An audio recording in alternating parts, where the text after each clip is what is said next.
Chain Gang. Written by Kennedy Brown. EmmaParaLeeInc, where the streets tell their own truth.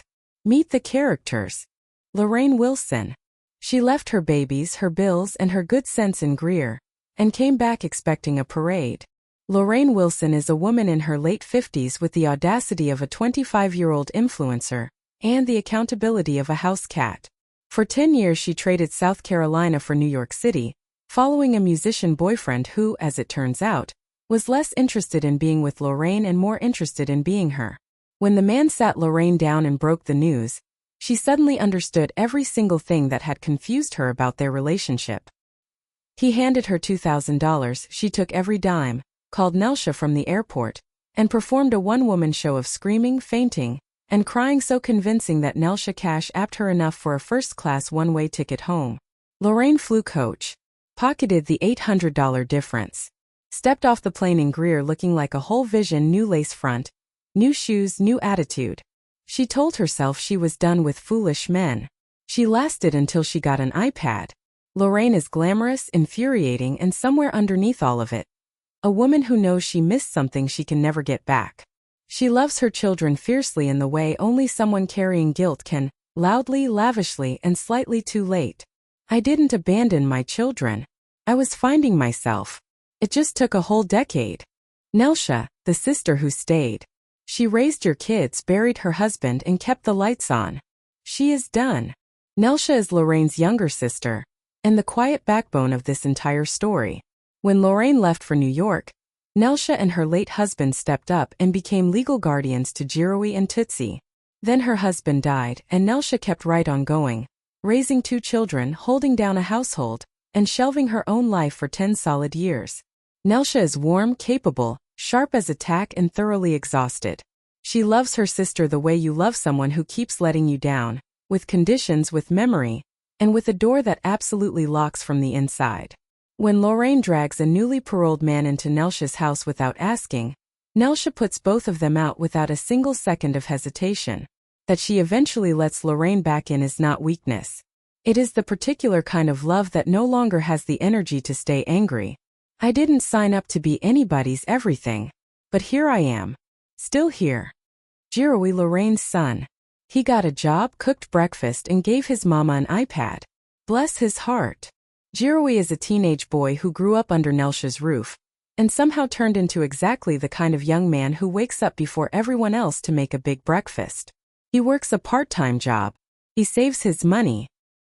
He bought his mother an iPad for her birthday with his own earnings, stood there while she cried happy tears, and had absolutely no idea that he had just handed a loaded weapon to a woman with poor decision-making and a lot of idle time. Jirowi carries no visible bitterness about his mother's long absence. He is steady, generous, and the quiet heart of this family. Whether that steadiness is healing or armor, time alone will reveal. Happy birthday, Ma. I got this for you myself. Tootsie, Loraine's daughter. She's 13, she's a genius, and she accidentally started World War III by helping Mama get on the internet. Tootsie is 13 years old, sharp as a whip, and a certified wizard on any device with a screen. She set up her mother's social media accounts with the cheerful efficiency of a child who simply wanted to be helpful. She had no way of knowing that handing Loraine access to the internet was equivalent to giving a toddler a match near a gas stove. Tootsie is the kind of girl who holds the room together without realizing that's what she does, and she will one day understand that her mother's chaos is not her responsibility to manage. Mama, you just press the button. It's not that deep. Johnny Walker Richards, The Chain. Paroled, divorced, broke, and already running the exact same game on a brand new mark. Johnny Walker Richards is a small-time street pharmacist with a maximum-sized ego and a conscience the size of a raisin. He is freshly divorced from Frankie, his long-suffering wife who not only survived his years of infidelity, but legally adopted the 3 children he fathered with his side chick during their marriage. Frankie kept those babies, because Frankie is built different. Johnny, meanwhile, is on inmatefriendly.com accepting friend requests. Johnny has a gift. He makes women feel chosen, seen, and special, right up until their bank account hits 0. He sweet-talked a prison guard into forging Loraine's signature, so he could list Nelsha's house as his approved parole address without asking Nelsha. He moved into a room that wasn't Loraine's, spent down her $4,000, violated his parole twice, and then eased right back to Ticey the moment the funds dried up. Johnny is not complicated. He is simply a man who has learned that some women will finance a man's comfort in exchange for the feeling of being needed. He exploits that with breathtaking efficiency. I've been locked up, not dead. You knew what this was from the jump. Why the permanent side chick? She dumped her kids on his wife, waited years for a title, and still answered the phone when he called. Ticey has been riding for Johnny longer than Frankie was ever married to him, and she still has not received so much as a title. She offloaded her children onto Johnny's wife during their affair, and Frankie, in an act of grace that defies all logic, kept and adopted every single one of those children. When Johnny's funds run out at the Suber Extendestay, he goes straight back to Ticey. She does not ask where he's been. She does not ask who he was with. She simply makes room. That tells you everything about Ticey that you need to know. I don't need a ring. I just need him to come home. Frankie, the ex-wife who won by losing. She took the outside kids, closed the chapter, and kept her peace. God said, "You're welcome." Frankie is Johnny's ex-wife, and she is referenced here primarily so you understand the full weight of what one woman endured. Years of marriage, years of affairs, a husband who fathered 3 children with another woman, and Frankie, when it was all said and done, adopted every single one of those children. Not because she had to. Because those babies did not ask to be born into foolishness, and Frankie knew it. Frankie is not a supporting character. She is a measuring stick. Everything Johnny does to Loraine, he already did to Frankie first. The difference is Frankie eventually got free. Those babies didn't ask for any of this. That part was never their fault. The Ratchet Hood synopsis. As told from the streets of Greer, South Carolina. Chilly, let me tell you about Loraine Wilson. This woman left her 2 babies in Greer, South Carolina, packed her good wigs, her nerve, and absolutely nothing resembling a plan, and followed a man with a guitar to New York City talking about she was in love. 10 years, baby. 10 whole years. And the whole time, that man was not thinking about sleeping with Loraine because he was too busy thinking about being Loraine. When he sat her down and said, "I'm in love with a man, and honestly I think I want to be with one," Loraine's brain ran a full PowerPoint presentation of every single moment she thought he was just being respectful. He handed her $2,000 for a flight home. She said, "Thank you, Jesus." But did Loraine take that humble flight home and walk in the door with some humility? Absolutely not. She called her sister Nelsha from the airport, commenced to fainting, screaming, and crying like she'd been personally wronged by the laws of nature. And Nelsha, sweet devoted Nelsha who had been raising Loraine's children for a decade and still had a good heart, cash-apped enough money for first class because Loraine said it was a one-way ticket and she deserved dignity. Loraine flew coach, pocketed $800, and strutted back into Greer, South Carolina looking like a brand new woman. New lace front, new shoes, zero accountability. She was back. Now let's talk about Nelsha. This woman had been raising Loraine's children since Loraine left. Her husband died and she kept going. Not one complaint. Not one call to New York saying, "Come home, these are your kids." Just Nelsha showing up every single day for children that were not hers by biology but were absolutely hers by love. Nelsha deserved a cruise, a cash settlement, and about 47 thank you cards. Instead she got Loraine moving in. Now here comes the Lord's little joke. Loraine's daughter Tootsie, brilliant, sweet 13-year-old Tootsie, helped her mama set up her social media pages because Loraine hadn't been online in so long she didn't know which button to press. And Loraine's son Jiroe, who woke up early and cooked a full breakfast, sang happy birthday and gifted his mama an iPad he bought with his own part-time job money. While Nelsha came around the corner dangling keys to a brand new 2026 Honda Accord. It was a whole moment. People were crying. It was genuinely beautiful. And then Loraine got on that iPad, went to inmatefriendly.com, searched inmates in the greater Greer area, and found Johnny Walker Richards staring back at her like the devil sending a friend request. Now, Johnny Walker Richards is, and I need you to hear every word, a small-time drug dealer who was in jail, newly divorced from a woman named Frankie who adopted the 3 children he had with his side chick while they were married. Let that fully marinate. Frankie kept those babies. Because Frankie has a soul. Anyway, Johnny accepted Lorraine's friend request and immediately started running game through the prison Wi-Fi, like it was a full-time remote job with benefits. Loraine thought she had found love. What she had found was a manipulation operation so smooth it had its own org chart. Johnny got a female guard to forge Lorraine's signature on his parole paperwork, meaning he listed Nelsha's house as his approved parole residence without telling Nelsha. The parole board stamped it approved. Nelsha said, "Absolutely the hell not." And when Johnny showed up on her porch with his duffel bag and a smile, Nelsha put him and Loraine out on the sidewalk. No speech. No debate. Just out. Lucky for Loraine, she had managed to save $4,000 in secret. She got a room at the Super Extendistay. Johnny moved his whole self in, contributed $0 to anything, ate well, slept well, and ran his mouth all over Greer. Then one day Loraine looked at her bank app and heard the Holy Spirit say, "Baby, it's almost gone." And just like that, Johnny was gone too. Slid right back to Ticey, his permanent ride-or-die side chick who has been waiting on a ring since the Obama administration and still picked up on the first ring. She didn't even ask where he'd been. That's a different kind of dedicated. But the Lord is not without humor. Johnny violated his parole. Twice. And his behind went right back to jail, which is exactly where it belongs.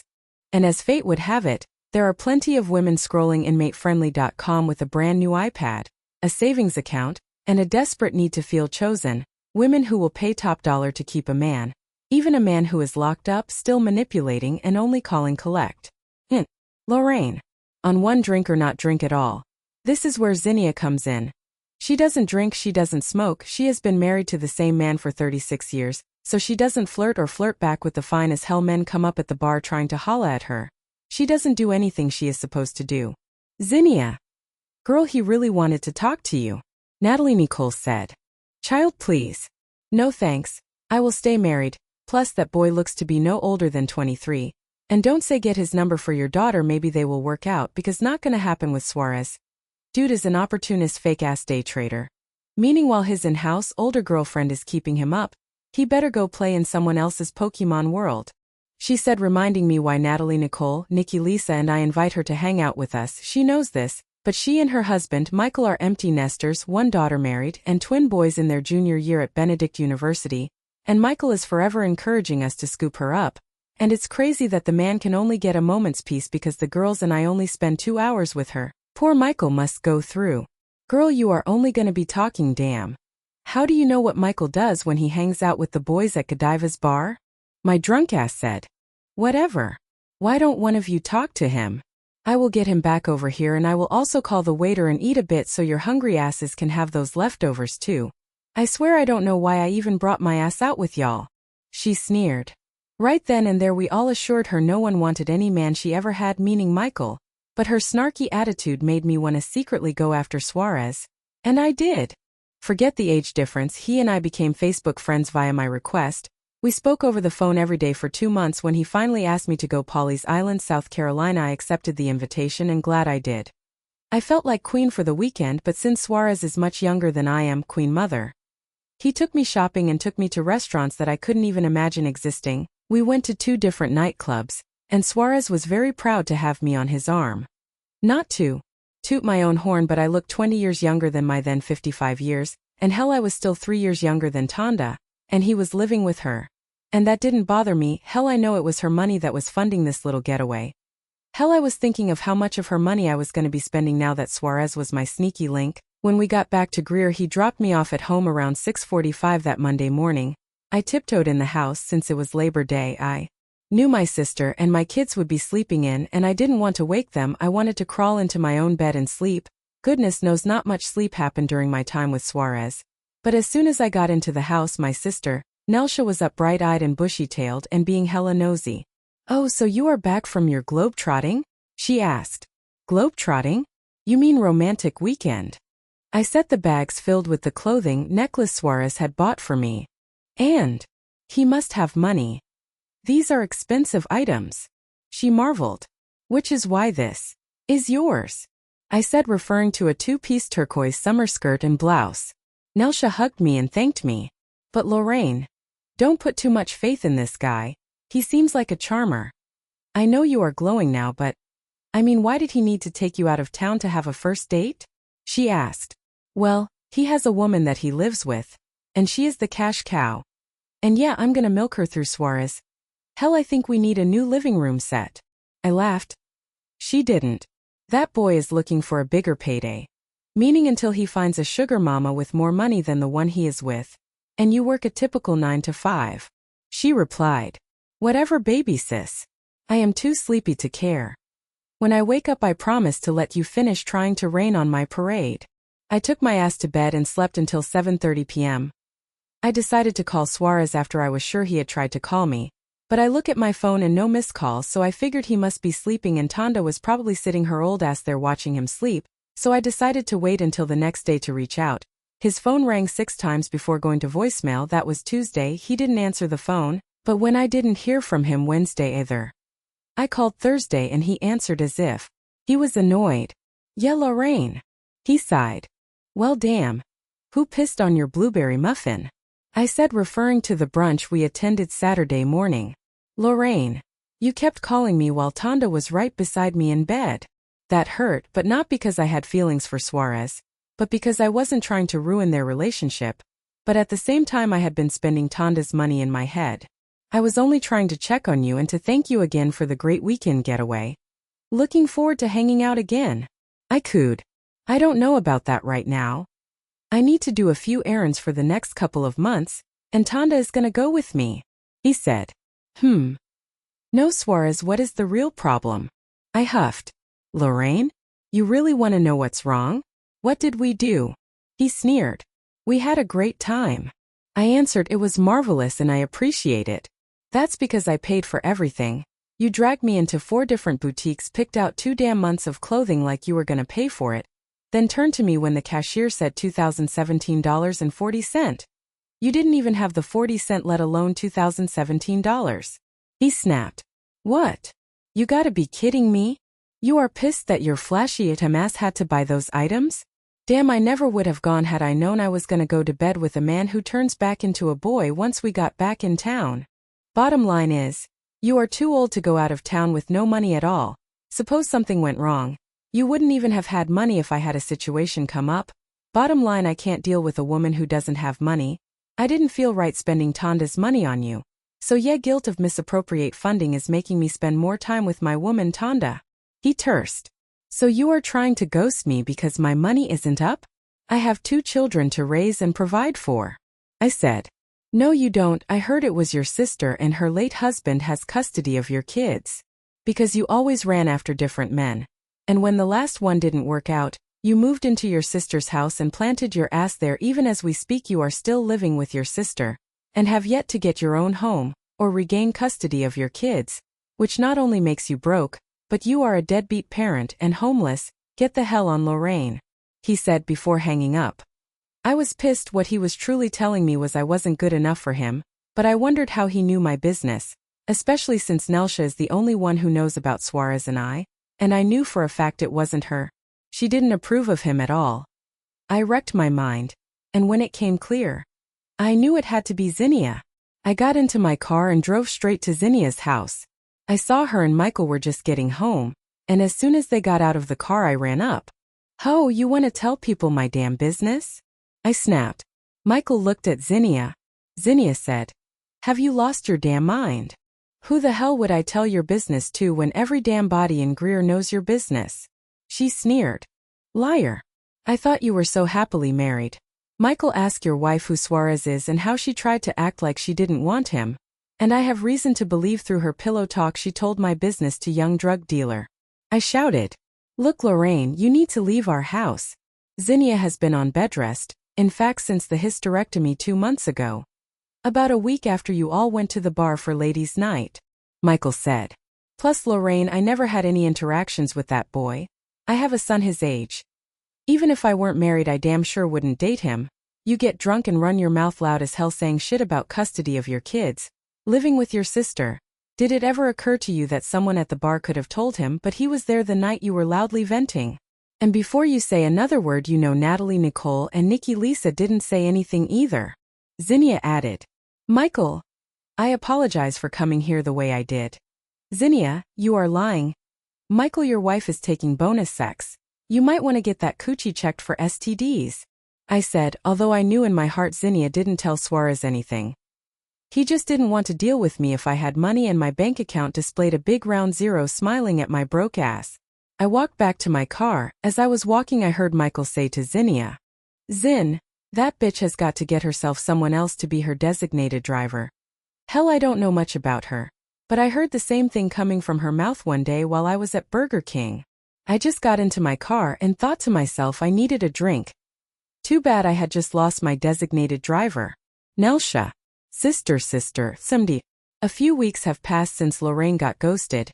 She left the house for a weekend with some young drug dealer, who has a sugar mama, as well he runs her street pharmacy, so it was no question he was not gonna leave his cash cow. When all Loraine had buttermilk, he realized she didn't have enough anything to even qualify as his side chick. And he ghosted her ass. He played sis as if she cared, but he played her like a diamond-encrusted baby grand, with a diamond candelabra, being played by Liberace. What's worse, once I found out about Suarez and Loraine, if you want to call it that, she swore Tootsie Giroe and me to secrecy because she didn't want her friends to know she was breaking the girl code by messing with Suarez.